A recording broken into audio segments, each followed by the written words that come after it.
মানুষের মনে যদি তোকে জায়গা বানাতে হয় তাহলে এই জিনিসটা তোকে বুঝতেই হবে, সেটা হচ্ছে এক্সপেকটেশন। এক্সপেকটেশন মানুষকে যতটা কাঁদাতে পারে ঠিক ততটা হাসাতেও পারে। একদিন একটা বাচ্চা ছেলে একটা অনুষ্ঠান বাড়ি যায়, সেখানে সব ভালো মন্দ খাবার খায়, আর যাওয়ার শেষে তাকে একটা বোতল দেওয়া হয়। সে এত খুশি হয় যে বাড়ি এসে সারাদিন ওটারই গান গাইছে।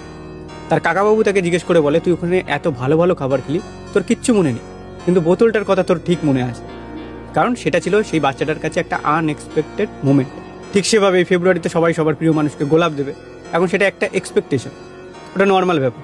এবার এমন দিন যদি তুই গোলাপটা দিস যেদিন কোনো তার এক্সপেকটেশন নেই, তার খুশিটা সেদিন থাকবে অনেক, কারণ এটা একটা তার জন্য আনএক্সপেক্টেড মোমেন্ট। গোলাপ সেম এই জিনিসটা মাথায় রাখ, তুই যখনই কারোর এক্সপেকটেশন থেকে তাকে সামান্য কিছু বেশি কিছু দিবি, মানে আনএক্সপেক্টেড মোমেন্ট তৈরি করবি, সেটা সামান্য হতে পারে, আমি বারবার বলছি, তার জন্য তোর মনে একটা আলাদা জায়গা রাখা থাকে। এখন আমি কি করে জানলাম? কারণ প্রথমে যে বাচ্চার কথাটা বললাম, ওই বাচ্চাটা আর কেউ না, সেটা আমিই ছিলাম। নিজেকে জানলে আর হিউম্যান সাইকোলজি বোঝা খুব একটা কঠিন না।